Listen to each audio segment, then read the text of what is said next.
Баршаға сәлем достар, сіздермен бірге Әйгерім. Бүгін сіздерге қазанда пісетін ханымның рецептімен бөлісетін боламын. Өте дәмді, ерекше болып шығады. Видеоны соңына дейін қарамас бұрын каналыма жазылып, тіркеліп кетуді ұмытпаңыздар. Ең алдымен қазанымызға майымызды құйып, пиязымызды жақсылап қуырып алатын боламыз. Оның үстіне картоп пен сәбізімізді қосып, тағы да қуырып алатын боламыз.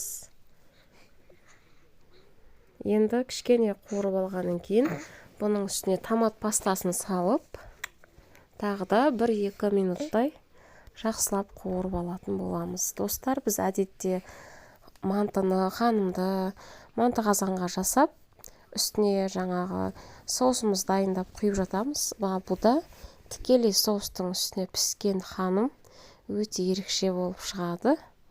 Міндетті түрде осылай жасап көріңіздер.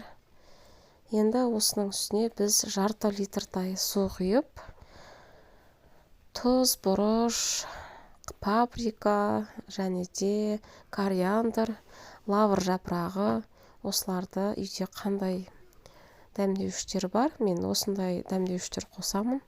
Дәл осылай алып, қосып, аз-аздан әрине бетін жауып, қайнағанын күтетін боламыз. Қайнап шыққан соң астын өте баяу қоятын боламыз. Біз оға дейін ханымымызды жасаймыз. Менде дайын қамыр бар, осындай менде бар екен холодильникте. Қамырдың тестасы әдетте менде 250 мг суға 2 жұмыртқа және де аздап май қосып илеймін. Өте керемет болып шығады. Міне мен үлкен қамыр жайып алдында оны 4 бөлікке бөлдім. Себебі менде үлкен болып кетті. Ал салмасына менде фарш және де пияз, және де паприка, қара бұрыш, аздап сұйық май қостым. Және де қамырдың үстіне ерітілген сары майымызды жағып, салмамызды салып шығамыз. Әдетте біз сұйық май құятынбыз, бірақ сұйық майдың орнына осылай сары майды пайдалансаңыз жақсы.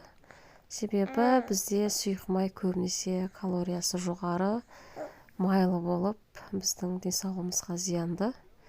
Ал сары майды қайнатып осылай құйсаңыздар зиян емес деп айта аламын.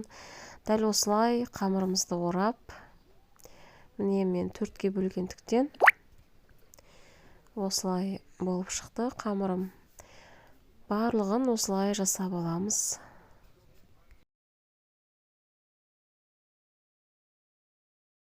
Екінші бөлігі де міне осылай, дәл осылай жасаймыз. Барлығын бірден оғайтын болсаңыздар, өте қалың, арасы пісуі қиын болып қалады. Сол себепті аз-аздап орасақ, өте дәмді, өте және де жегенге де ыңғайлы болып шығады. Дәл осылай ханымды жасаған едім, отбасыма қатты ұнады. Себебі сулы, өте ерекше, дәмі өзінде қалатын болады. Барлығын осылай орап болған соң, міне осылай кесіп шығамыз. Кеспей салсаңыздар да болады, бірақ мен осылай кесіп салғанды ұнатамын. Біздің уже сорпамыз қайнап, дайын болып тұр. Барлығын осылай кесіп алып, қазанымызға салып шығатын боламыз. Достар, менің каналыма тіркеліп кетуді және де басқалармен бөлісуді ұмытпаңыздар. Бұл мен үшін үлкен қуаныш. Сіздерге бұл болмашы нәрсе болуы мүмкін. Міне біздің сорпамыз қайнап жатыр. Үстіне дәл осылай жайғастыра береміз.